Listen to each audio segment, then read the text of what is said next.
Story 1. They walked up to my truck barefoot in the snow before I woke up. My name is David. I was in my mid-20s living in an old brick house at the end of a wooded road with my girlfriend Sarah. Our house was the last property on the street. Dense forest bordered two full sides of the yard. There were no marked trails behind us. There were no roads beyond the tree line. Anyone coming from that direction had to move through thick woods on foot. On a Sunday morning, after fresh snowfall, I stepped outside just after 8 to drive into town. The yard was covered in untouched snow, except for one line of footprints leading from the woods to the driver's side door of my truck. The prints stopped inches from the handle. They turned around and went straight back into the woods. The trail did not circle the house. It did not approach a window. It did not test a door. The path went to my truck and returned the same way it came. Sarah was asleep upstairs. The prints were deep and evenly spaced. Toes were clearly visible. The heel marks were defined. The snow around each step was compacted and wet. I walked the entire yard slowly. I checked near the porch. I checked near the fence. I checked along the driveway. I found no second trail. There were no tire marks on the road. There were no boot prints mixed in.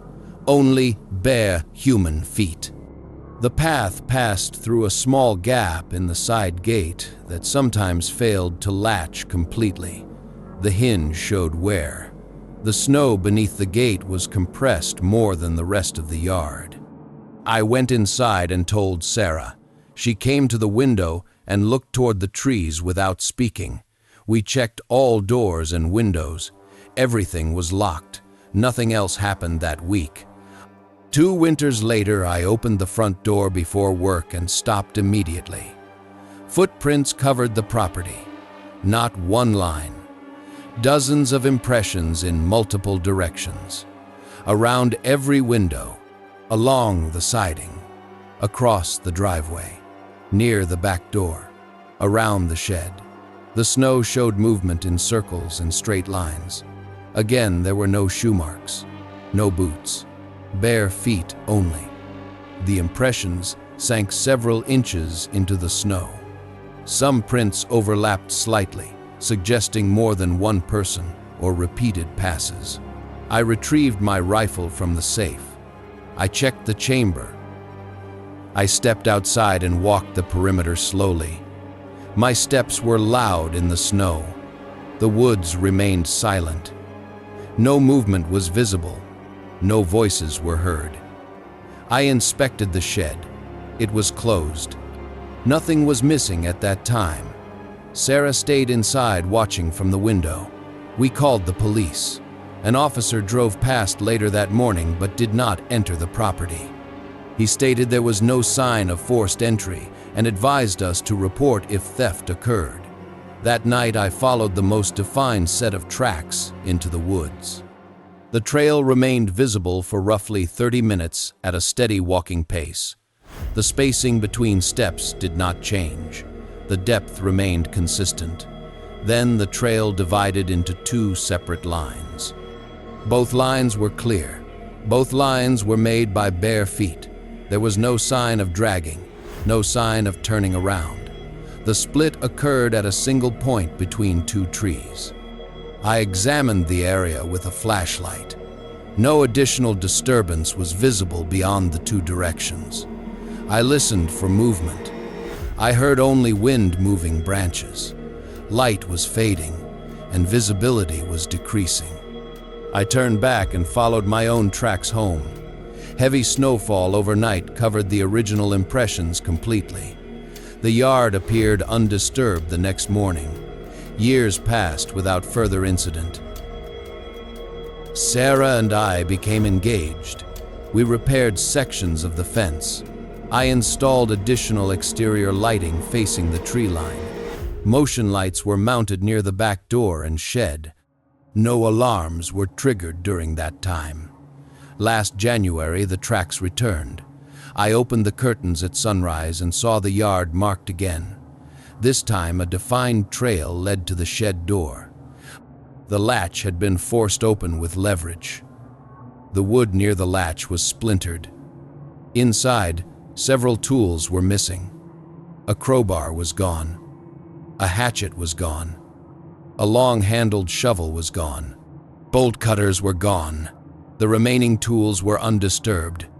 The snow outside the shed showed multiple impressions leading back toward the woods. I called my friend Kevin, an experienced hunter who owns a thermal optic attachment for his rifle. He arrived that afternoon with additional batteries and ammunition. Sarah remained inside with all doors locked. Kevin and I followed the tracks from the shed into the forest. The pattern repeated. The trail moved straight for a distance, then split. Several lines ended abruptly at tree trunks where no further prints continued. We examined the ground carefully at each dead end. No additional disturbance was visible. We were forced to backtrack multiple times to the previous split and choose another direction. The light began to drop as we moved deeper. The temperature fell rapidly. Breath was visible in front of our faces. After nearly an hour, another set of prints appeared beside the first, matching in size and spacing. Kevin raised his rifle and scanned ahead with the thermal optic. He remained still for several seconds. He handed the rifle to me without speaking. Through the optic, I saw 4 distinct heat signatures approximately 40 yards ahead. 2 larger bodies were positioned low to the ground. 2 smaller bodies stood close to a tree. The figures were unclothed. No fabric outline was visible. Their skin temperature contrasted sharply against the cold surroundings. The larger figures moved repeatedly toward the ground between them. The object they were interacting with showed little heat. After several seconds, the larger figures lifted the smaller ones onto their shoulders. All 4 began walking deeper into the woods in a straight line. Their pace was steady. They did not turn toward us. They did not change direction. Kevin and I remained stationary until the heat signatures disappeared beyond range. We returned to the house before full darkness.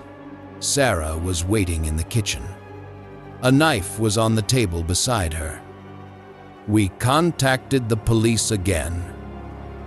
Officers arrived the next morning and followed the remaining impressions for a short distance before snow melt and partial coverage ended the visible trail. The incident was documented as theft and trespassing. No suspects were identified. Since then, I have reinforced the gate and installed additional locks on the shed. Exterior cameras were mounted facing the yard and tree line. No clear footage has been captured. The woods remain beyond the camera range. Winter is approaching again. I sit in the living room at night with the lights off. The rifle rests across my lap. The thermal unit is beside me. I monitor the yard through the rear window. When snow falls, the ground records movement clearly. If they return, the prints will appear again between the trees and the truck. I check the door locks every night before bed. I check them again before sunrise. The yard remains quiet for now. The forest remains still. The next snowfall will confirm whether they are still out there. Story 2. I woke up and my wallet was gone, but the tent zipper was still tied from the inside. The knot was the same knot I had made before sleeping. The cord was still tight. The zipper pulls were still together. The fabric had no tears. I sat up and listened. I heard nothing close. I turned on my flashlight and checked the tent floor. No wallet. I opened my pack and pulled everything out onto the sleeping pad. My identification was missing. My cash was missing. My bank cards were missing. The pocket where I kept it was zipped shut when I opened it. My rifle was still beside my sleeping bag where I had placed it. That made my stomach drop because if someone could take my wallet, they could have taken the rifle. I stepped outside and scanned the campsite. The ground was dry and covered with needles and leaves. It did not show clear tracks. I walked a wide circle and checked around the base of trees, behind logs, under rocks. Nothing. At daylight, I searched again, farther out, then back toward the trail. Nothing. I kept hiking because either direction required another night in the woods, and I could not solve it by standing still. I was careful that day. I checked my pack every time I stopped. I kept zippers facing inward. I kept small items on my body. The next missing item was a lighter. It had been in a zipped side pouch. The pouch was closed when I noticed it was empty. Later, my folding knife was gone from a separate compartment. The compartment zipper was closed. Later, several energy bars vanished from a sealed pocket. Not all of them, only some. My clothing stayed folded. My cooking kit stayed packed. My rifle stayed untouched. The pattern was specific. Items disappeared without the rest being disturbed. That night, I moved farther off the trail than usual and chose a spot with fewer branches overhead so I could see more sky through the tent fabric. I placed my boots directly in front of the entrance. I tied a knot through the zipper pulls from the inside. I kept the rifle within reach and the flashlight in my hand. I lay still for a long time. My throat felt dry.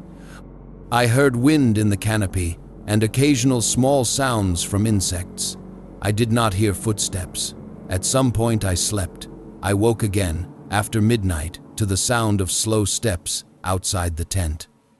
The steps were close enough that I could hear the difference between a heel and a toe on dry ground. The sound moved along one side of the tent, paused, then continued toward the rear. I did not unzip the door. I did not speak. I kept the rifle pointed at the fabric where the sound was closest. The steps circled again, slower the second time, then moved away into the trees. I stayed awake until morning.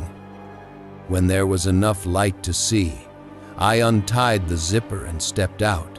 My boots had been moved, not far, just enough that the left boot was turned at a different angle.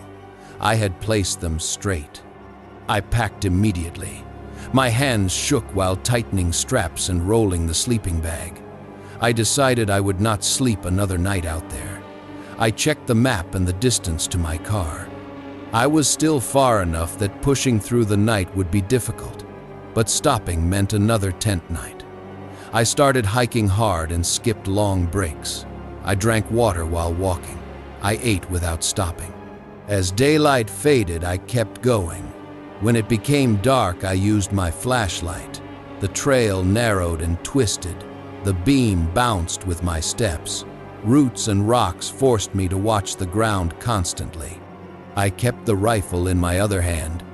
My forearm cramped from gripping it. After a long stretch, I heard footsteps behind me. Not the random scuff of an animal, a steady pace. When I slowed, it slowed. When I stopped, it stopped. I turned quickly and swung the flashlight into the trees. The beam caught trunks and branches. Then I saw movement behind a tree, a shift, then stillness. I raised the rifle and ordered the person to step out. The figure stepped partially into the beam, then fully. Bare feet, dirty legs, scratches, long uneven hair. He was wearing a pair of my shorts. The waistband and cut were mine. The drawstring hung loose. He did not speak. He walked toward me at a slow, steady pace, even with the rifle aimed at his chest. I told him to stop. He kept coming. I fired a warning shot into the ground several feet in front of him. The sound hit the trees and returned as a hard echo. My ears rang. He flinched and hesitated for a second, then turned and ran into the woods. I heard branches snap and feet pound away. I did not chase him. I turned back to the trail and moved fast. My breathing became loud and uneven. My legs started to shake from effort. The flashlight beam jittered. I kept it aimed low to avoid blinding myself off reflective leaves. Twice I heard a sound to my left and swung the light toward it. Nothing visible.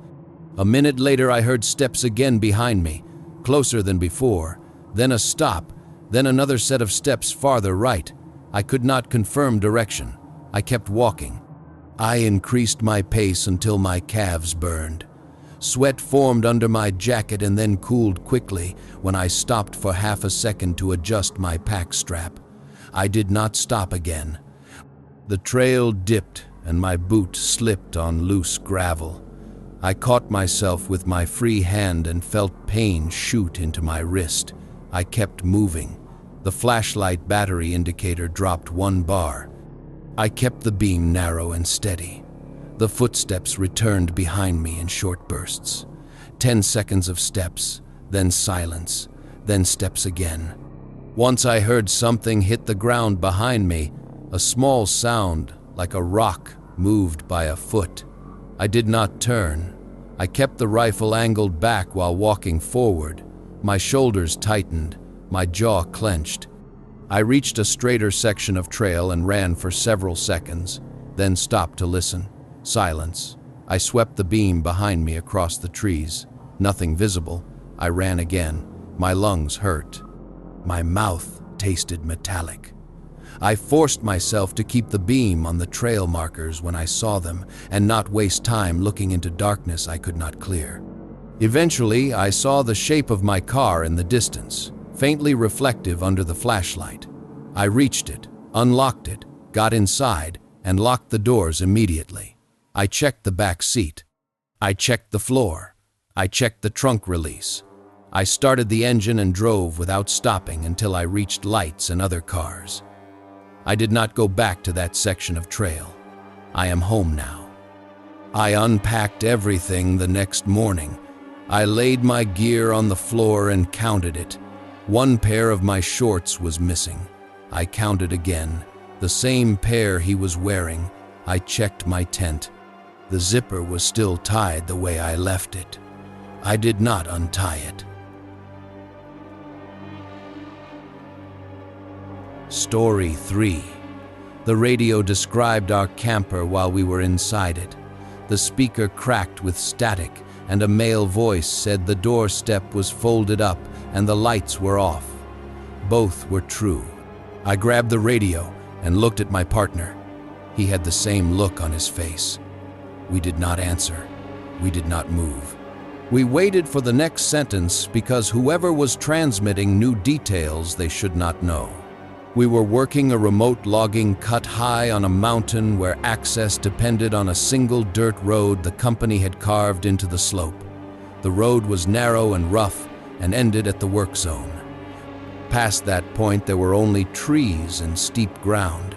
Our crew lived out of trucks and a small camper because leaving the site every night wasted hours and fuel. My partner and I operated machines on opposite ends of the cut line and used handheld radios to coordinate movement. The radios were supposed to be clean. Our assigned channel was supposed to be quiet, except for work calls. The first time the voices appeared, it was mid-shift. It started as static, and then words formed. No call signs. No crew names, no reason. 2 adult males speaking as if they were close to a microphone. The tone was calm. The words were practical. They talked about water, about moving before first light, about staying low, about watching the machines. I switched channels.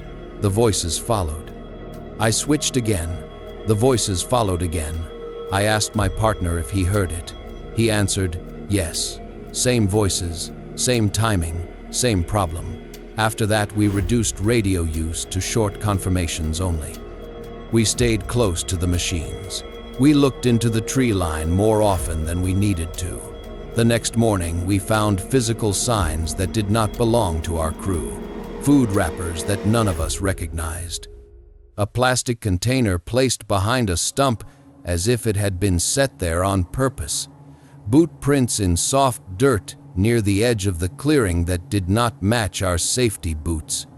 The prints faced toward the work line.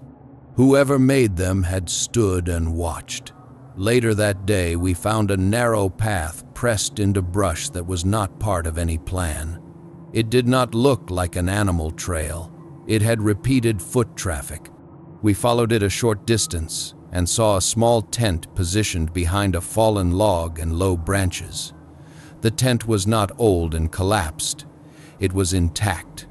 The zipper was partly closed. We stopped and listened. No voices, no movement. We approached slowly and opened the zipper.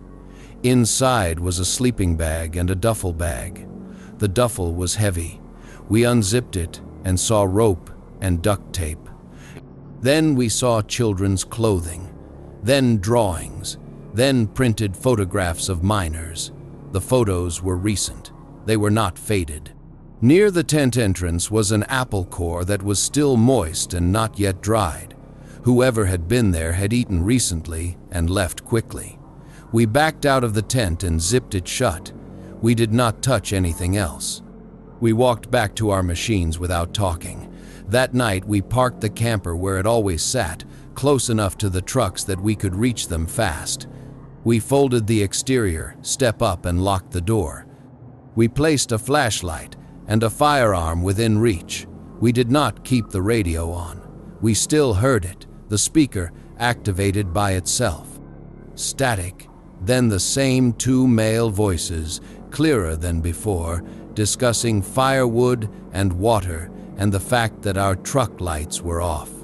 Then one of them said we should stop pretending we could not hear them. My partner looked at me and shook his head once. I did not respond. The radio went silent for several seconds.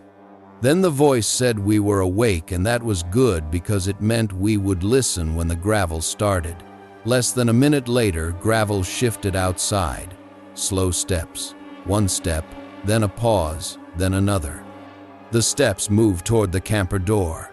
The handle moved slightly. It stopped. It moved again harder. The camper was elevated, and there was no ladder attached. The step remained folded. The handle rattled again. Then scratching started along the exterior metal in long, steady strokes. The sound repeated in the same place like a tool dragging across the panel. I reached for my firearm and realized the magazine was empty. I had loaded it earlier. I checked the ammunition case under the seat. The case was open. The rounds were gone. I did not open that case. My partner reached for his own gear and found his ammunition missing as well. The scratching stopped. The handle moved again. The door shifted inward, a small distance, and a blade entered through the gap.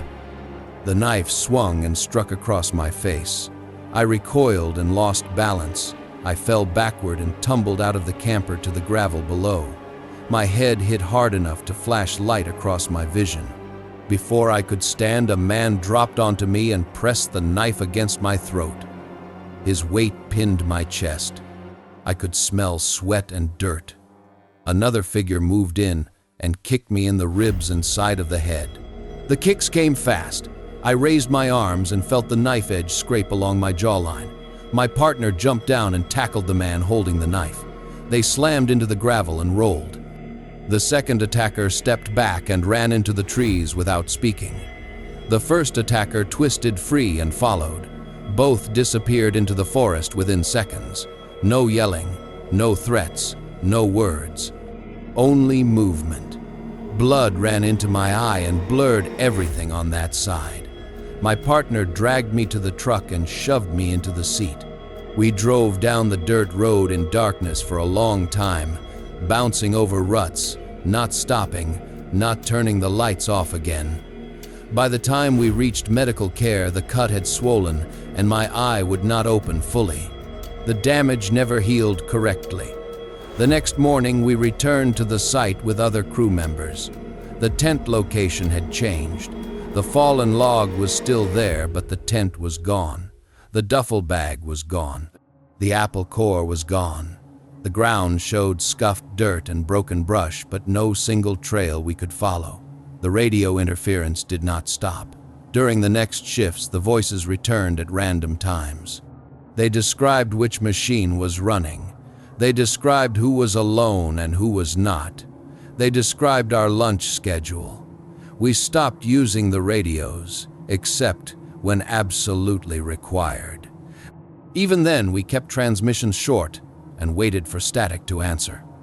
1 week later, a coworker who had been sent to check a drainage ditch did not return. The crew found him bound and dead near the ditch line. His hands were restrained. His mouth was covered. The scene was quiet. No one heard anything. The company shut down that section and pulled equipment out fast. No one wanted to stay another night. We drove down the mountain and did not return. I am home now. I do not keep batteries in radios. I do not leave ammunition out. I lock doors and check them again before sleeping. This morning I heard static from a drawer. I opened it and saw the old handheld radio on its side with the power switch in the off position. The screen was lit anyway.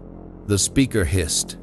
Then a male voice said the kitchen light was off and the back door chain was on. Both were true. The voice paused, then said it would wait until the chain was not there. The radio clicked once, as if someone released a button. Then it went silent. We've reached the end of tonight's stories on Tales of the Darkness. Which one stayed with you the most? Tell me in the comments. If you're still listening, make sure your doors are locked. I'll see you in the next one.